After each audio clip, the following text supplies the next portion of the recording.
tarde. O Band Cidade Entrevista de hoje vai falar sobre as ações da Secretaria de Meio Ambiente e Sustentabilidade de Manaus, as reformas previstas dos parques da cidade, o projeto de arborização de ruas e bairros, a fiscalização de crimes ambientais e muito mais. A nossa convidada é a secretária de Meio Ambiente e Sustentabilidade de Manaus, Kátia Schweikart.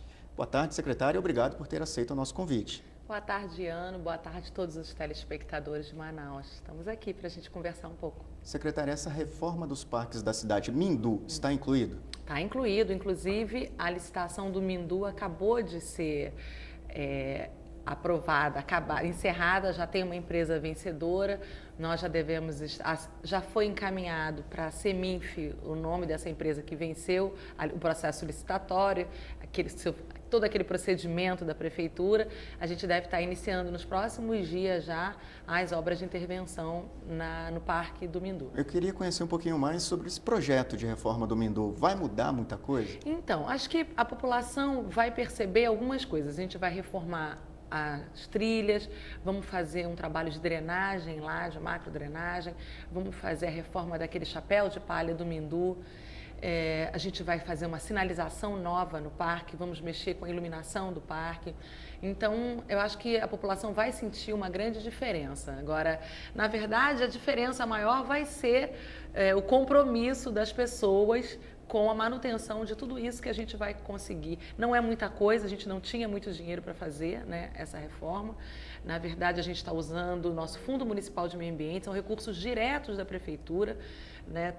A gente, infelizmente, tem muito poucas empresas interessadas em fazer parceria com a gente para melhoria desses equipamentos públicos tão importantes para a cidade, mas a gente está fazendo com esse pouco dinheiro que a gente tem, o máximo que a gente consegue, né? O máximo que a gente conseguiu projetar dentro desse nosso orçamento. O Parque dos Bilhares também está... Também. Os bilhares, sobretudo, aí eu acho que a população vai sentir bastante a diferença, que a maior parte da reforma vai se dar em torno da iluminação do parque, né?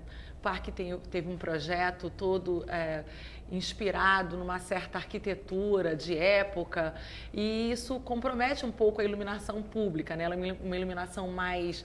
ele é meio escuro, o parque, e tem vários pontos escuros. Então, todos esses pontos hoje mais escuros serão iluminados, toda a iluminação do parque vai ser trocada por luzes, lâmpadas de LED, e então vamos ter torres novas e tal. Esse é um trabalho todo que está sendo feito nosso, em parceria com a Seminf e a Manaus Luz. Em relação à Cachoeira Alta, existe a intenção de resgatar aquele parque no Tarumã? Não, nós já começamos o trabalho é árduo, porque a gente está num trabalho de levantamento das propriedades daquela área, né, no entorno daquela cachoeira. Nós já fizemos o metaplan do parque que a gente quer fazer lá, mas vamos ter que resolver toda uma questão de desapropriação de alguns imóveis lá. Uma parte desse parque, o parque originalmente teria em torno de 200 hectares, né? Mas cerca de 35 hectares são de terras do Estado, e a gente já solicitou, e o governador já sinalizou para o prefeito Arthur, a doação dessa área para a prefeitura. Então, a gente está terminando um trabalho com a Secretaria de Política Fundiária do Estado, que estão levantando toda a cadeia dominial desses títulos que são do Estado, para que essa área passe para a prefeitura. Então, a primeira parte do parque, a primeira etapa, a gente espera estar podendo iniciar o ano que vem já as obras. Não vai ser para a Copa, não vai ser, mas até o final do nosso mandato a gente espera poder entregar mais esse parque para a cidade. Em relação às reformas do Parque do Mindu e dos Bilhares, já tem um cronograma previsto e a conclusão?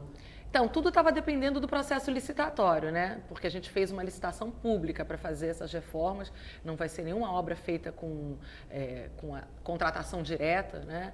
Então, esse processo é um processo lento, né? Agora que a gente encerrou. Então, agora a Seminf, que é a Secretaria Municipal que cuida da infraestrutura, embora o recurso seja da SEMAS, quem administra as obras é a Seminf, fiscaliza, vai estabelecer com as empresas vencedoras todo esse cronograma. A gente espera poder, certamente, entregar esses parques prontos, reformados para a Copa do Mundo. Falando em Copa do Mundo, Manaus tem uma reserva de desenvolvimento sustentável, que é a reserva do Tupé. A intenção é também incluir essa reserva como um dos roteiros turísticos para a Copa. Nós já até conseguimos isso, né? Quando as negociações para as eleições de quais seriam os parques da Copa no Brasil se deram, né? Nós não estávamos no governo ainda, inicialmente só estavam parques federais. Depois, o governo do estado, os estados e, no caso, a UGP Copa estadual conseguiu envolver alguns parques estaduais, sobretudo esses que estão no entorno de Manaus, e nenhum parque municipal estava incluído. Então, nós conseguimos fazer essa inclusão esse ano. Isso não trouxe para a gente nenhum recurso financeiro, mas trouxe para a gente a possibilidade de incluir os nossos parques municipais, tanto o Parque do Mindu, que é uma unidade de conservação, né, municipal, quanto o Parque dos Bilhares, que não é uma unidade de conservação, é um parque urbano, né?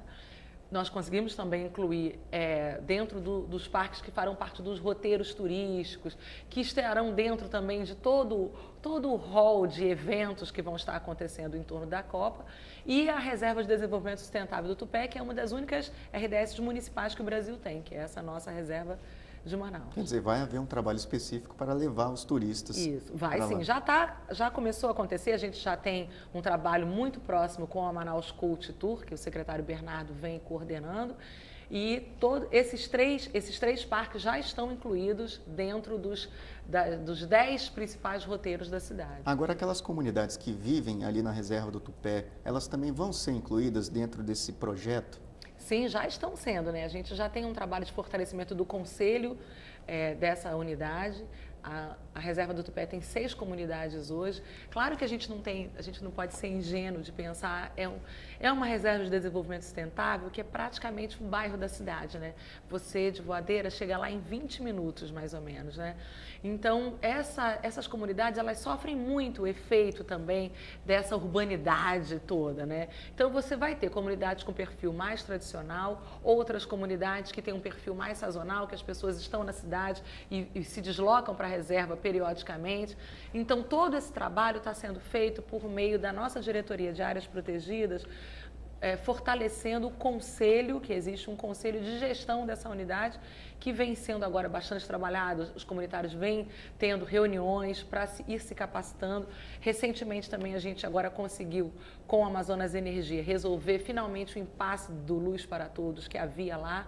Então, todas aquelas comunidades já estão também abrangidas pelo Luz para Todos. Isso também já é uma agregação de valor muito grande para que aquela área possa receber os turistas, né, em condições. Né? Secretária, nos últimos anos muito tem se falado sobre a falta de árvores aqui na capital, quer dizer, a capital que é envolta pela maior floresta tropical do mundo, né, faltariam árvores. Como é que a senhora classifica a situação da arborização de Manaus? Quer dizer, tem aquela situação, pesquisadores já falaram sobre a formação de ilhas de calor, principalmente nesses conjuntos habitacionais enormes que são feitos e sem a devida preocupação. Quer dizer, corta-se tudo e não existe aquela medida para colocar árvores, arborizar aquele conjunto. Como é que a senhora vê isso? Então, em relação às áreas planejadas, sejam elas conjuntos habitacionais ou condomínios, isso é menor, o impacto negativo é menor, porque a legislação já obriga que pelo menos 5% desse empreendimento seja de uma área florestada que permaneça lá como um fragmento florestal intacto e preservado, né? Que seria a reserva legal desses empreendimentos. O nosso maior problema não é esse, o nosso maior problema é o crescimento desordenado da cidade e o modo como a nossa população historicamente se desenvolveu, né? A gente como cidade, não só a gente como cidade, mas o nosso estado mesmo, desde o período da borracha, a gente vem se construindo como cidade de costas para a floresta, né? Entendendo que essa nossa relação com a floresta nos colocaria num lugar de subdesenvolvimento e de atraso. Na nossa cabeça, tudo que é próximo, que se relaciona à floresta, ao verde, às árvores, significa se relacionar com o passado, com algo que é primitivo, que está na nossa memória perdida. Que ser moderno significa estar num ambiente completamente de cerâmica. Uma selva de pedra. Uma selva de pedra, com altos prédios. Então, esse padrão que a gente copiou de outras cidades, grandes cidades no mundo, fez com que a gente se desenvolvesse de costas para a floresta, né? Então, todo mundo que melhora um pouquinho de vida, o que ele pretende fazer logo é cerâmica no quintal. O Manaus Viva Verde, o projeto de arborização das SEMAS, ele veio realmente estar ajudando a combater, né, esse problema? Então, Eu gostaria de falar depois dos comerciais sobre esse projeto importante das SEMAS. Não saia daí, o Band Cidade Entrevista volta já já.